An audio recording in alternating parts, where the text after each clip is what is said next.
U.S. State Department expresses concerns over Papua New Guinea's closure of Taiwan office. The U.S. State Department has expressed concern over Papua New Guinea's decision to close Taiwan's representative office, calling it another instance of China's intimidation campaign against the island.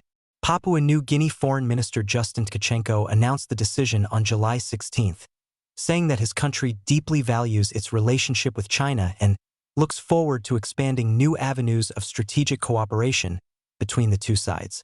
We are deeply concerned by reports that the government of Papua New Guinea has unilaterally ordered the closure of the Taipei Economic Office in Port Moresby, a State Department spokesperson said in a statement on July 17, calling Taiwan a reliable, democratic partner. The spokesperson added that its relationships with countries around the world deliver significant benefits to their citizens, including those in Papua New Guinea.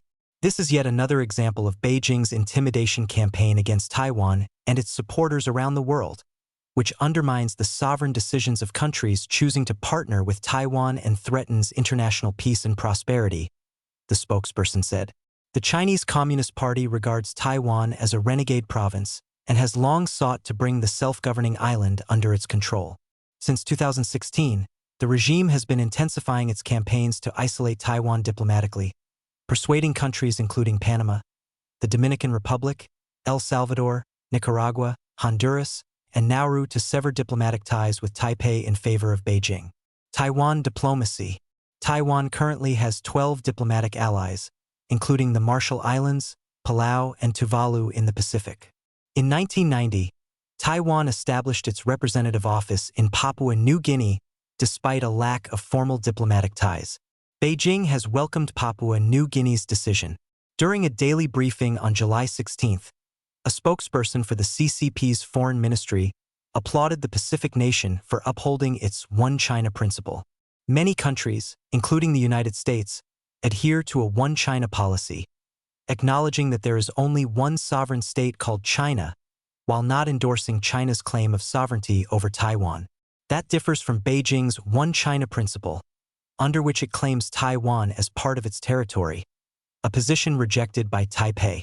In Taiwan, Vice President Xiao Baikim described the island's diplomatic situation as extremely difficult, while speaking to reporters on July 17. China is constantly suppressing our ability to survive and limiting our opportunities to expand our international presence, Xiao said. So this is certainly a setback.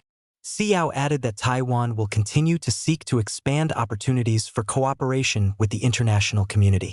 In response to Papua New Guinea's decision, Taiwanese Foreign Minister Lin Chialung told reporters on July 18 that Taiwan was reviewing its economic ties with the Pacific nation, particularly its imports of liquefied natural gas. Lin noted that Taiwan imports about 1.2 million tons of LNG from Papua New Guinea annually, accounting for roughly one-third of the country's total LNG exports. In 2024, Papua New Guinea exported LNG worth about $20.6 billion, with Japan, Australia, China, Taiwan, Singapore, South Korea, and Malaysia accounting for the bulk of its LNG exports, according to statistics from the Pacific Nation's National Statistical Office. Lin offered an explanation for Papua New Guinea's decision, saying the Pacific nation had come under China's political pressure and economic coercion. CCP Playbook.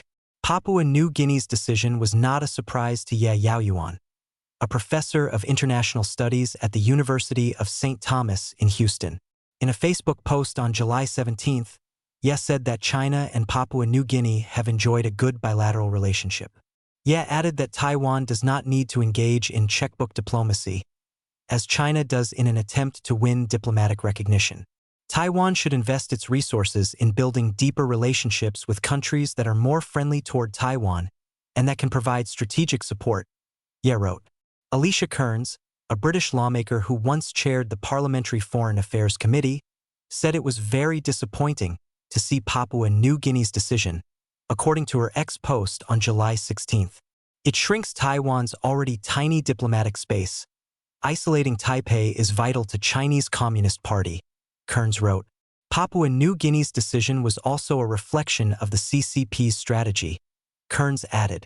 It shows the CCP playbook working, Economic dependence creates political compliance. No troops needed, Kearns stated. It signals cash-strapped countries will be captured by debt entrapment.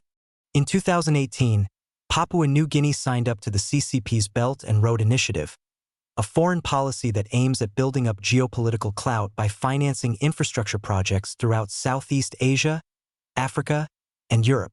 In 2023, Papua New Guinea's Prime Minister James Marape met with Chinese leader Xi Jinping in China. According to a readout of the meeting from the Department of Prime Minister and National Executive Council, the two leaders discussed completed projects under the BRI, including a school called Butuka Academy in Port Moresby. China also agreed to provide 100 million yuan in funding for mutually agreed projects under the BRI, according to the readout. Washington and critics have criticized China for luring countries into the BRI in an effort to expand its global influence through debt trap diplomacy. Reuters contributed to this report.